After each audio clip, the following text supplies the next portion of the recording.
Yeah, first off, congratulations to LSU, man. They got a great team. They just kept fighting, and we kept fighting. They took the lead. We came back, took the lead, and then they got us. It'd been nice to win the game, get to tomorrow, see what happens. But, it's baseball. It's a crazy game. Seen it all, I think. But, we played. I feel like we played as hard as we could. Third day in a row. Really wanted to play a fourth. Hoping to get to the weekend, but it's just the way it ended up. But proud of our team. It's hard to say goodbye. I'm not good at saying goodbyes anyway. Great team, fun team, hard-working team, and probably just team, man. They were a team. You could tell by how emotional they were after the game. It was a lot of heartbreak, maybe because we lost the game, but honestly, probably just because the season's over and they won't get to be around each other every day. So proud of them, proud of the University of Arkansas. We'll open it up to questions for the student athletes. Jacob Runner with Baseball America. For both of you guys, you were pretty quick to go and comfort Charles after the way that the game ended. What are you able to say to a guy like that in that kind of a moment, and what kind of synergy does this team have and togetherness? Why was that so important at the end? It sucks to say goodbye to everybody, and Charles, he told me, he's like, I'm sorry, and I was like, why are you sorry? Like, we wouldn't be where we are today without him. The way he competes, and he's one of the best hitters and people, and just all around best baseball players I've ever been around. So for him to say sorry, it kind of pissed me off because the game's not on him. It's on a team, and that he's one of the greatest to do it here. So yeah, for me, I love Chuck, and I know he was beating himself up, and there's no doubt in our minds that we're in the position we are without him. Great player and even better teammate, and I'm really gonna miss playing with him.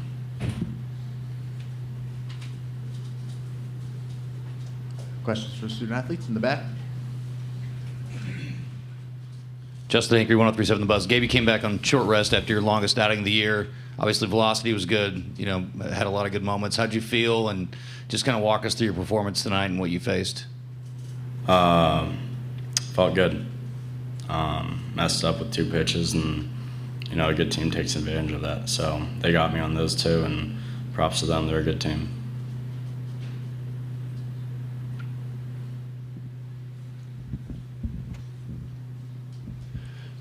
Harrison Fan, SEC Unfiltered. Guys, what does it mean to play for a coach like Dave Van Horn, and just I know you guys are both sophomores, but just what you guys have learned and just how important that's been to you in your careers?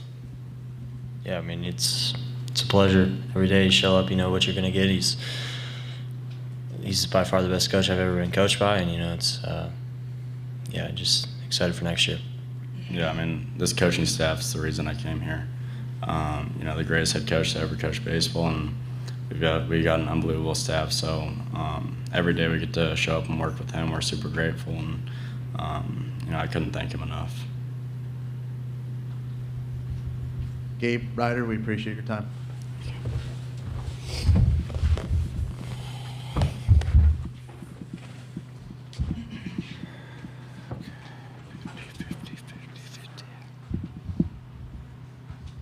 We'll now open it up to questions for Coach.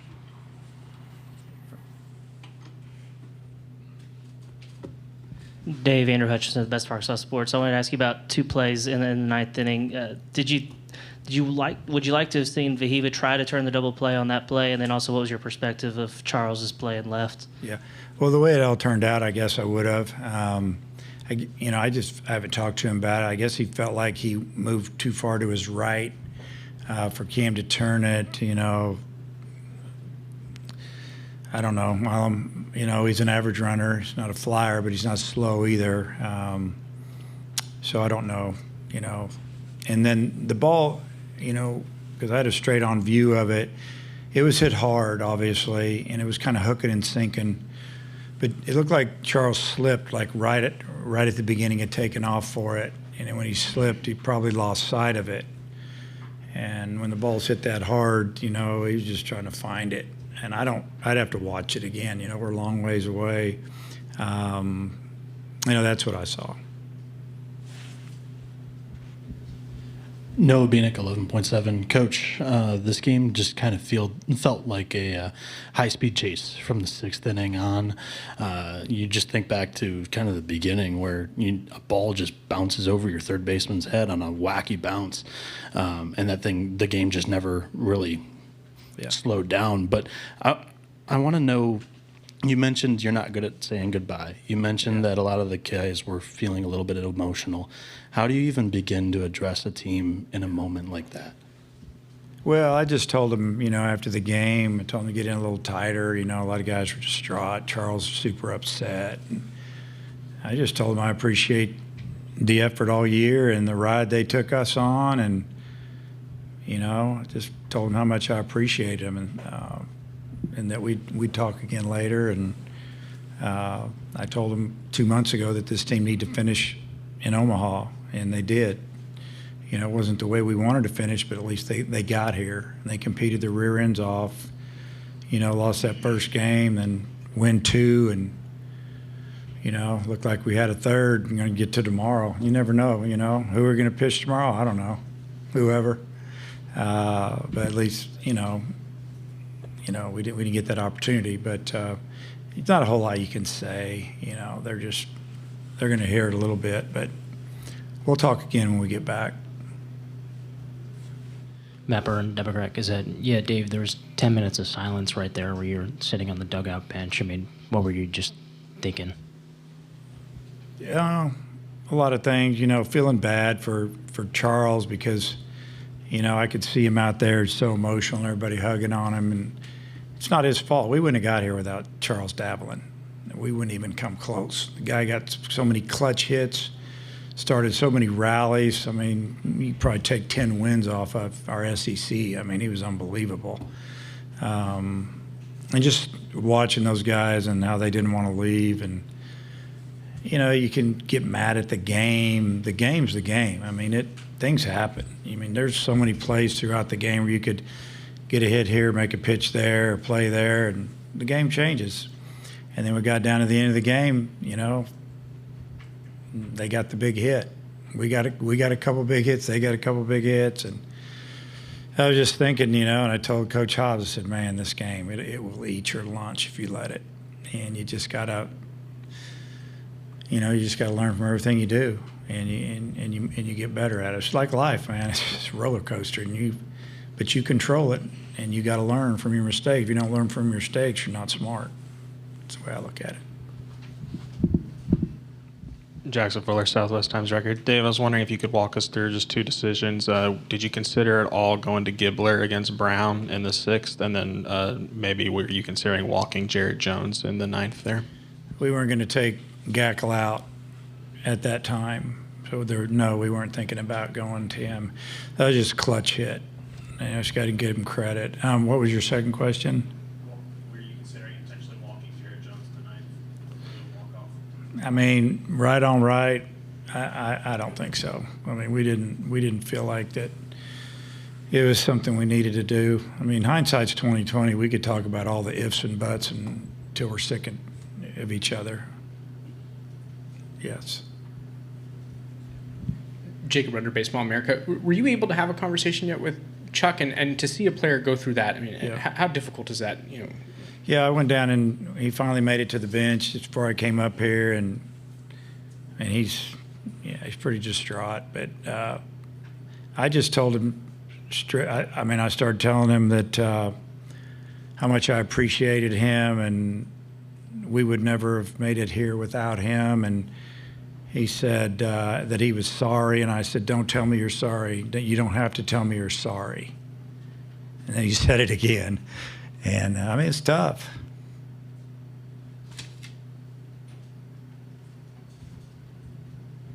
Well, that kid doesn't have to be sorry for anything. He was our glue, man. He held it together.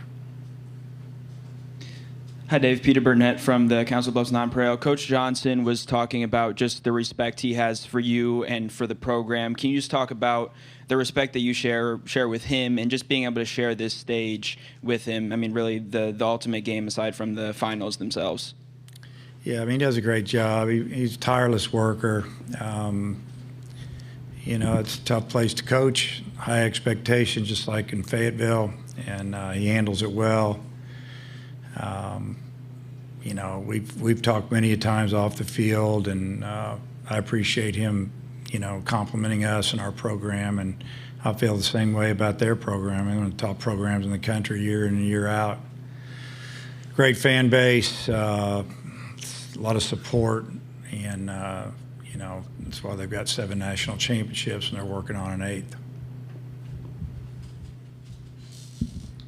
Andrew Riddell, College Baseball Central. Coach, what does this say about your team that when the game was over, their first instinct was to go check on Chuck and Cam? Yeah, I mean, that's just what we've seen for months now. You know, they really care about each other, and I mean, just kind of what I've said. They knew we wouldn't be here without him. We didn't lose the game because of him. We lost the game because we didn't score earlier in the game, or we didn't make a pitch, or we didn't make a play, and we lost. You know, one play might be something that stands out, but there's a lot of things going on at 27 outs, you know. So I appreciate the team going out and taking care of him and comforting him, and you know, that just shows you how much they respect him and how much they appreciate him. Harrison Fan, SEC Unfiltered. Coach, this team, you coached a lot of really special and talented teams. What has this one meant to you from a standpoint of just not only how the season went, but just the guys in the team and kind of the culture, everything that surrounds that? Yeah, this is one of the top teams I've ever coached, on and off the field. Just being around them, you know, it's funny, you know, I've been doing it for a while, and people will say things to me like, you know, the kids have really changed over the years, and I always say, no, they haven't. And they're good. They just want to know that you care about them. And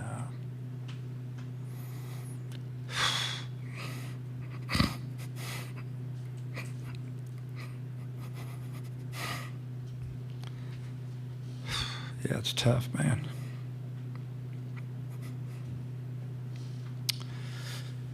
Kids are good, man. I love being around them. That's why I do it.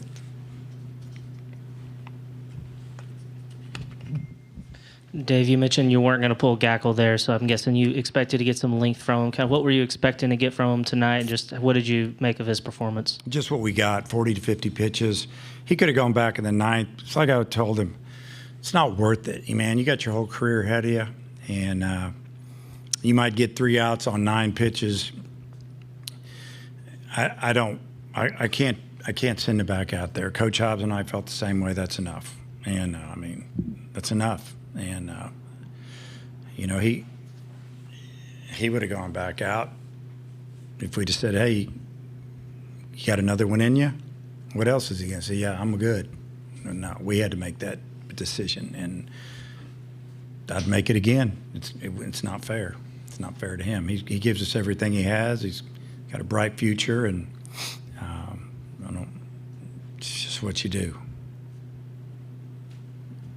Christina Long, WholeHogSports.com. You've been here before, Dave, where your season ends with kind of some heartbreakers when you've got 2 outs in the 9th. Just what are the first steps to actually moving on from that and looking ahead to trying to get it back here? Yeah, I mean, in the back of your head, you're always thinking about next year, throughout the season with recruiting, who you have in your program. I mean, what are you going to do when the season's over? You're going to have those conversations with players. You just learn how to do it. It's just what you do, you know, and you start fighting to get back here. I mean, every time we have recruits in the fall, and then you're thinking about when they get here down the road and how that's going to fill in there, and then we lose one in the draft, and we lose that one in the draft, and then we get one out of the portal, and then, I mean, here we go. And then when school starts, that's what you got, and you hope you got enough. you hope they like each other. You hope they like to play. I mean, there's so many new kids nowadays. You don't bring a lot of freshmen in. You have until their third year. You develop them. It's just different now, but you either have to embrace it or you do something else, and I'm embracing it. So, I mean, I have a lot of good memories for this team, and that's what I'm going to try to think about most of the time. Obviously, there's a little bit of what ifs and heartbreak, but I'm excited for these kids in about a month to get drafted, because there's going to be a lot of them leave our program. I'd say 8 to 10 of them will be drafted pretty high. So that's exciting. Makes you proud. So, but you're always looking to the future. You're always looking to a year down the road, 2 years down the road, and we've been on the phone a lot up here with kids that we're trying to get to come visit us when our season's over, and so we'll be on the phone probably tomorrow getting them lined up. Jake McKeever, College Baseball Central coach. It's always tough to reflect in a moment like this, but was there a point in the season where you felt like this team had enough to get it to Omaha? Oh, yeah. I felt like in the fall, towards the end, I thought this team, if we stay healthy, we'll be in the top of the league. We'll be in the top 4 or 5. And if we have a couple guys come on, we'll definitely have an opportunity to play in Omaha. You never know how the regionals are going to go, super regional, who you're matched up against, and how the team's playing, and who's, there's a lot that goes on behind the scenes that maybe the fans don't know. Injuries, sickness, ready to go do something else, thinking about pro ball or whatever. You got to try to keep it all together so you can fight your way through. And then during the season, I told them, and we don't talk about getting to Omaha. We just kind of expect it. We're going to fight to get there, and I don't try to bring it up, dwell on it. I don't want to put that pressure on them. But I told them a couple of times down the stretch that your last game needs to be in Omaha. And so I told them after tonight. I said, you guys did what you deserve. You got what you deserve. You got to finish up here. It just wasn't exactly the way we wanted it to go down.